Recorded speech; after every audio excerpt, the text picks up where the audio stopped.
morning, good afternoon, or good evening, whatever time it is.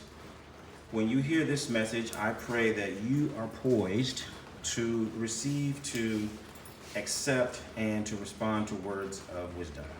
Ashe. So I am here on location in Nigeria. And today is Oseifa Ekua Joawo. I pray that the wisdom of the woman will guide and protect you and your loved ones, inspire you to the fulfillment of your destiny in a seamless and effortless manner. Ashe. The rain has started to fall. I hope this is the real official kickoff of the rainy season. I usually come to Nigeria during the rainy season. This year I came a little bit earlier, and let me tell you, it makes a huge difference because it's hot. It's Africa hot. And the rain just changes things up so dramatically. So I prefer the rain. Anyway, I'm loving my time, and as usual, I came to worship Ifa, to upgrade my spiritual practice, and in the process, I also came to some other kinds of discoveries and realizations about other things that are going on around me. So there's always things that happen in the culture and in the environment that give me other kinds of insights and a deeper sort of an understanding of the culture, of the tradition, and how the practice fits into the culture and the tradition and reinforces certain cultural and traditional values, right? And so the last couple of times that I've come around, one of the things that has really stood out for me is the extent to which Yoruba men are naturally or systematically empowered by the culture and by the spiritual tradition. And so what I was really picking up on over the last few days is the way in which, particularly amongst Babalawo, people work in teams. The men are all working in teams, right? So you have a big man, and the big man has, let's say he has a temple, right? Not exactly a temple, but let's just say, conceptually, he's a big man, he has a temple. And then within that, he has important, high-ranking other men who are a part of his team.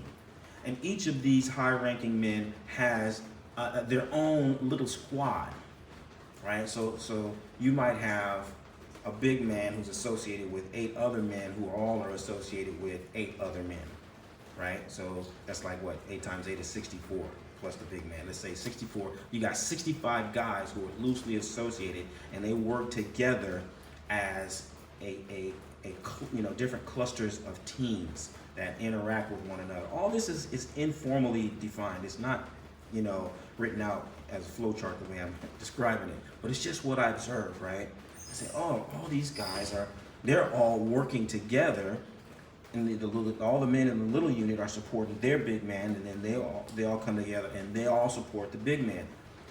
But everybody is in agreement with the idea that this is the big man and we're all going to support him. Everything we do is to amplify him and to elevate him, right? We're not competing with him. We're not undermining him. We're not looking for the opportunity to overtake him like we're driving on the freeway and we just want to be passing people up and, cutting people off. That's not the idea. It's not the mentality. That's not the mode of operation. So that really struck me, right? And as I'm watching the way it plays out, I see the way in which the women also are doing the same thing, right? They have their own clusters, or they have their own places within these little clusters, but they are in cahoots. They are showing total deference and support and reverence for the big man, okay? No one is resisting or undermining or trying to undo the work of the men, right? And it kind of dawned on me in a really interesting way as I was listening to, there was a couple of elder women who came over and they started chanting Oriki for me. And it's essentially the same thing that the drummers do, right? But it's just that the women are saying it. And so I was curious, what are they saying? And they started relating to me what the Oriki were about, and you know, the things that she was saying about you know, me as a man, and the way she was reinforcing all these different manly traits and praising me for all these capabilities and these exploits and these capacities. And she was really pumping me up, you know, and I know that she doesn't know me, so it's not like these Oriki are based on any lived experience that she can say, oh yeah.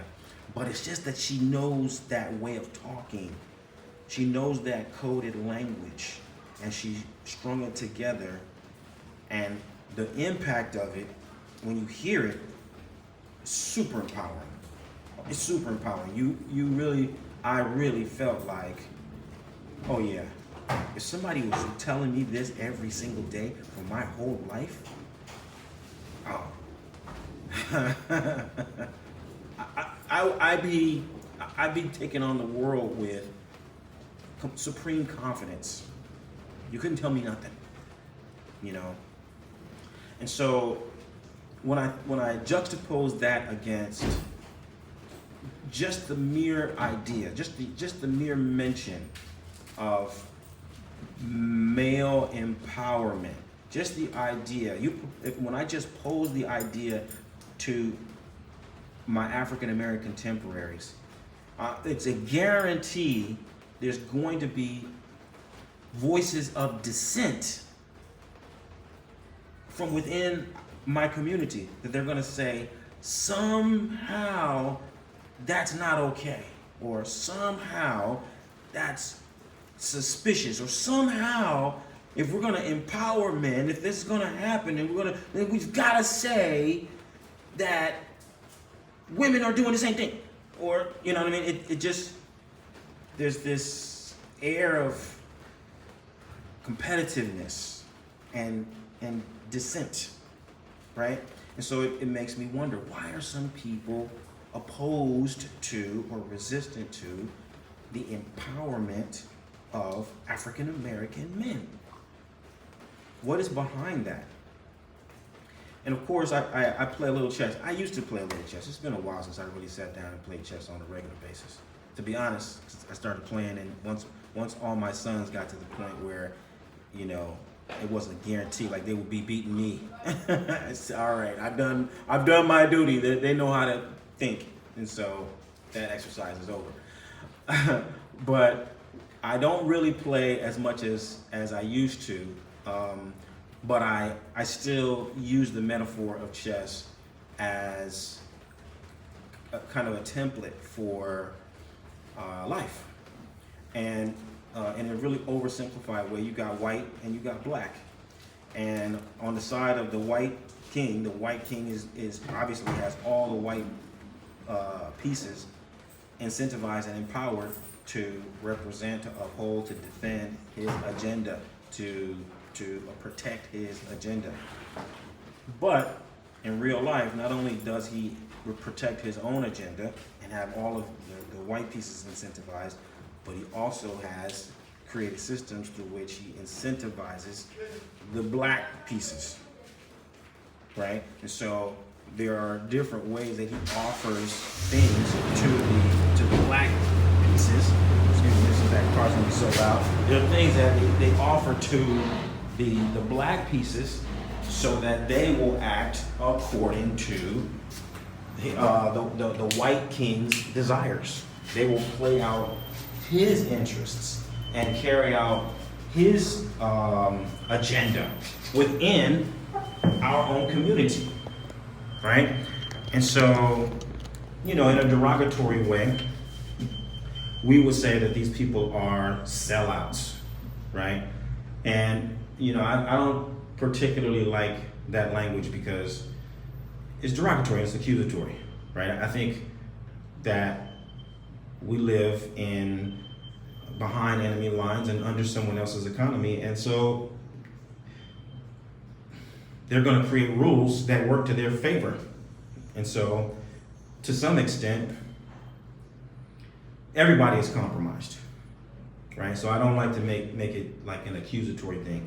I just acknowledge the fact that there are some among us who are more compromised than others, and there are people. Each of us are incentivized in different ways, right?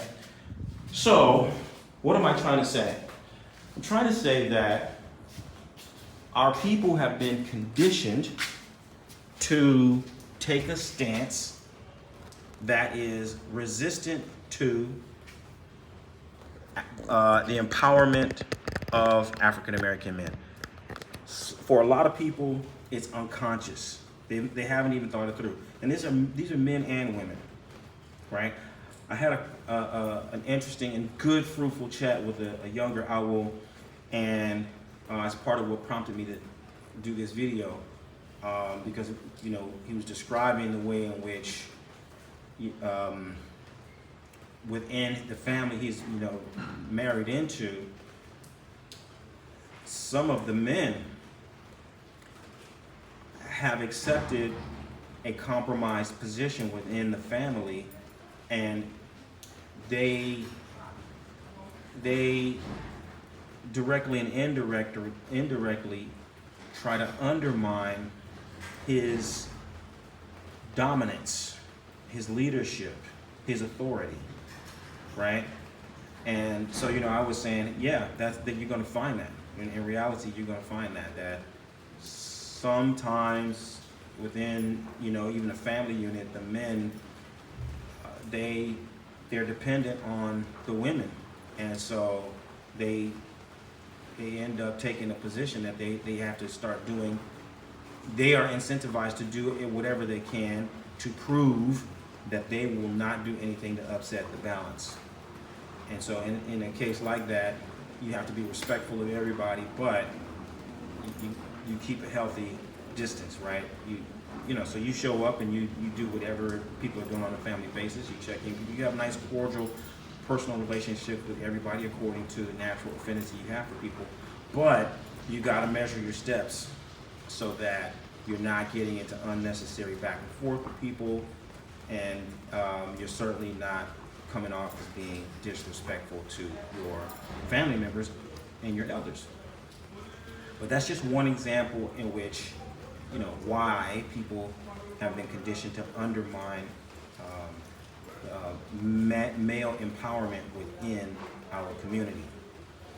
And so the real reason why I'm saying this is for the men who are aspiring to attain higher levels of autonomy, men who are aspiring to really fulfill their destinies as leaders, as captains of their fate, men who are formulating small teams, right? Who have a little cluster of people around you, men you're big men, you have a lot of people who are, in smaller teams around you, and you may find, or you will find, that the people who you believe should be most supportive of your empowerment and your ascent will resist you, and you'll be confused. Why are these people fighting against me? Why are these people resisting me? Why are they trying to undermine me?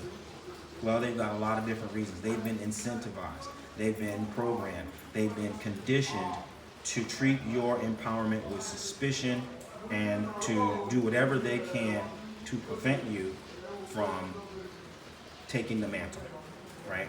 Sometimes it's unconscious. Sometimes it is very conscious. Sometimes people know exactly what they're doing.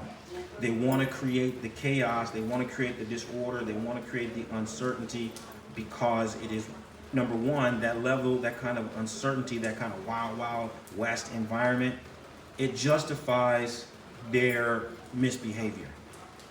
It also, reinforces the narrative that they have, right? Because the cognitive dissonance is where you have an idea, you have a narrative, you believe that something is a certain way, and then you meet something that refutes that reality, but your mind won't accept it, and so you experience cognitive dissonance, and then you start to compensate for it to create what they call the Pygmalion effect, right? Where you set the stage for something to make it reinforce the idea that you had, even though the reality says different. So some people are deliberately going about the process of undermining you because they can't deal with the cognitive dissonance, right? Some people are going to deliberately undermine you because they don't want to change, right? If they recognize you in a different position, it's going to require that they change their position. This can cut very close. This could be your own. This could be your, like I said, it could be your family. It could be your mother. It could be your mother. I was talking to the young brother about this. I used to work in an elementary school, Oakland's premier independent black school. We had a lot of male teachers. I think the majority of the teachers were men. And so as a result, we attracted a lot of families with sons. And a lot of those families were headed by, like single moms. And so the mothers would be, you would see at different stages of the boy's development, you get to this impasse where the boy wants to assert himself as a leader, but now that means he's going to be competing with his mother for leadership of the family. That's how she perceives it. And so what is she going to do? Well, she's going to resist it. She's going to undermine. She's going to be constantly doing things to put him in his place, right? And so this isn't everybody, of course, but the reality is that it's some people. It's some people, and that's what I'm trying to just impart to you as a man who's coming up. You're not crazy, right? There are people who are actively working against your ascent. They might talk like they want you to ascend the throne. They might genuinely feel happy when they see you, inch forward. But there's also a part of them, of their programming, their conditioning, that makes them distrust it, makes them insecure about it, and they, by habit, will start creating all kinds of difficulty for you. And so you gotta, number one, you gotta accept that that's the reality. And number two, you gotta be more diligent about and more strategic about establishing systems for yourself, being crystal clear about your vision, and relentlessly focused about following that vision and improving the systems that will guarantee that you get there, and let nothing interfere with that. Nothing. You don't have to be a bridge burner, but you do have to put distance between yourself and anybody who compromises your ability to fulfill your destiny and lead your group, your community, your family, yourself to the highest level of achievement that is humanly possible. And so that's my message for today. I pray that it's well received, and that all who are meant to understand and to accept and act accordingly will do so, and that your blessings will increase as a result. Abora boye, boshishe, whatever.